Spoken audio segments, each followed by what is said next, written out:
आज दिन में एक ही घंटे के दौरान 3 बड़ी खबरें सामने आईं। पहले खबर सामने आई कि सुप्रीम कोर्ट ने इस्लामाबाद हाई कोर्ट के जजिस के खत के मामले पर आज खुद नोटिस ले लिया है। चीफ जस्टिस की सरबराही में 7 रुकनी बेंच बुध को समाप्त करेगा।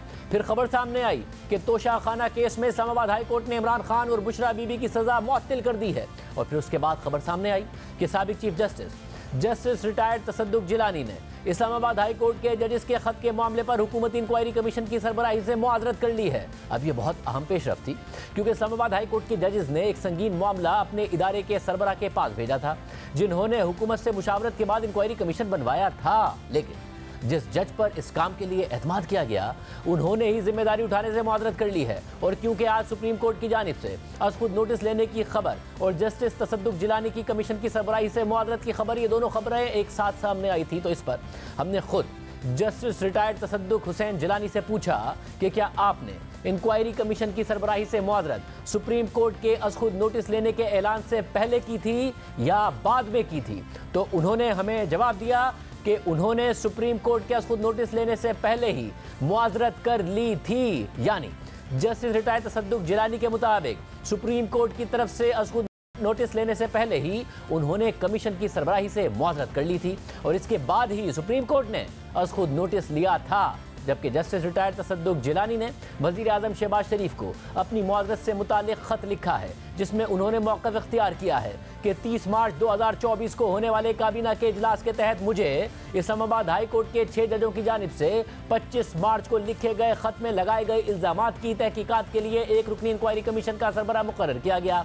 और कमीशन की सरबराही से मुताल्लिक़ मुझ पर एतमाद का इजहार करने के लिए मैं आपका और काबीना का शुक्रिया अदा करता हूँ। मुझ पर एतमाद जाहिर करने के लिए मैं चीफ जस्टिस काजी फाइज ईसा और उनके बाद सीनियर तरीन जज जस्टिस मंसूर अली शाह का भी शुक्रिया अदा करता हूँ। खत के मुताबिक मैंने 6 जजों के मज़कूरा खत और काबीना की तरफ से मंजूर करदा TORs के साथ साथ मुतल्लिका आईनी शिक यानी आर्टिकल 209 का जायजा लिया है, क्योंकि यह खत सुप्रीम जुडिशल काउंसिल के अराकीन और उसके चेयरमैन यानी पाकिस्तान के चीफ जस्टिस को लिखा गया है। इसलिए मेरे लिए ऐसे मामले की तहकीकात करना अदालती इस्तेहकाक की खिलाफ वर्जी होगी जो किसी आईनी इदारे के दायरा इख्तियार में आ सकती है, जो कि सुप्रीम जुडिशल काउंसिल या खुद पाकिस्तान की सुप्रीम कोर्ट है। तसद्दुक जिलानी के खत के मुताबिक मेरा ये भी ख्याल है कि इंक्वायरी के हवाले से टर्म्स ऑफ रेफरेंसेस जजिस के खत के मौजू से मुताबिकत नहीं रखते हैं, जिसमें 6 मुअज़्ज़िज़ जजों ने कहा था कि हम इंटेलिजेंस एजेंसियों के कारकुनों समेत एग्जीक्यूटिव के अराकीन की तरफ से की जाने वाली कार्रवाइयों की इतला देने और उनका जवाब देने से मुताल्लिक एक जज के फर्ज के हवाले से सुप्रीम कोर्ट से रहनुमाई हासिल करने के लिए यह खत लिख रहे हैं, जो उसके सरकारी कामों की अंजामदही में मुदाखलत करना चाहते हैं, जो डराने धमकाने के मुतरादिफ है। इसके साथ साथ इस तरह के किसी भी अमल की इतला देने के फर्ज से मुताल्लिक रहनुमाई हासिल करने के लिए ये खत लिख रहे हैं, जो जज के साथियों और अदालतों के अराकीन के सिलसिले में उसके इल्म में आते हैं। तसद्दुक जिलानी के खत के मुताबिक 6 जजिस ने अपने खत के आखिर में किसी मैकेनिज्म से मुताल्लिक इदारा जाती मुशावरत की बात की है। अगरचा ज़ेरे बहस खत शायद आइन के आर्टिकल 209 के पैरामीटर्स के अंदर ना आए, लेकिन पाकिस्तान के मुअज़्ज़िज़ चीफ जस्टिस अदालत के सरबराह होने के नाते खत में उठाए गए मसाइल को इदारा जाती सतह पर हल कर सकते हैं। इन वजूहात की बिना पर मैं कमीशन की सरबराही करने और मामले की इंक्वायरी को आगे बढ़ाने से मुताल्लिक खुद को अलहदा करता हूँ।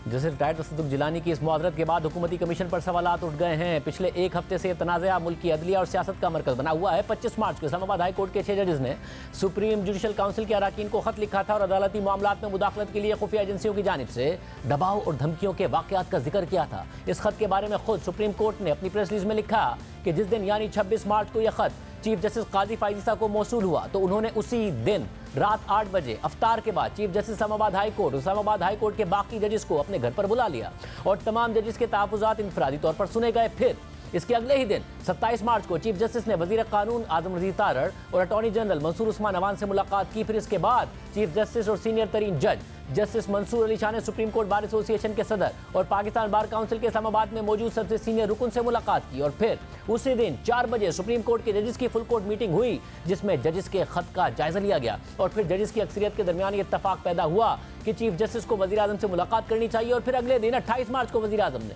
वजीर कानून अटॉर्नी जनरल के साथ चीफ जस्टिस काजी फाइज ईसा से मुलाकात की। इस मुलाकात में जस्टिस मंसूर अली शाह और सुप्रीम कोर्ट की रजिस्ट्रार भी मौजूद थीं। ये मीटिंग तकरीबन 1.5 घंटे तक जारी रही और फिर उस मुलाकात के बाद फौरन बाद वजीर कानून और अटॉर्नी जनरल मीडिया पर आए और वजीर कानून आजम रजीक तारड़ ने हुकूमत की जानिब से इस मामले पर रिटायर्ड जज की सरबराही में इंक्वायरी कमीशन बनाने का ऐलान कर दिया। जबकि इसी दौरान सुप्रीम कोर्ट में दोबारा फुल कोर्ट मीटिंग भी शुरू हो गई और फिर बाद में सुप्रीम कोर्ट के एलामिया के जरिए भी हुकूमती इक़दाम की ताईद और तौसीक की गई, जिसके बाद हमारे प्रोग्राम में वजीर कानून आजम रजीक तारड़ ने बताया कि इंक्वायरी कमीशन बनाने की तजवीज़ सुप्रीम कोर्ट की तरफ से आई थी, जिसे हुकूमत ने तस्लीम कर लिया। चीफ जस्टिस के ही कहने पर वजीर आजम उनसे मिले थे। फिर हफ्ते को काबीना ने एक रुकनी इंक्वायरी कमीशन और उसके TORs की मंजूरी दे दी।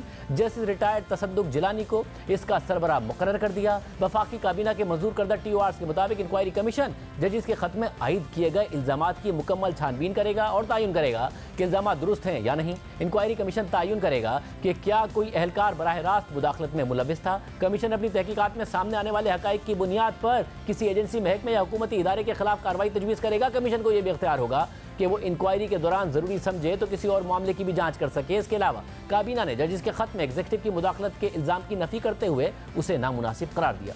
मगर इसके साथ ही हुकूमती कमीशन पर एतराज़ात बढ़ने लगे। तहरीक इंसाफ ने तसद्दुक जिलानी के नाम पर भी एतराज़ कर दिया।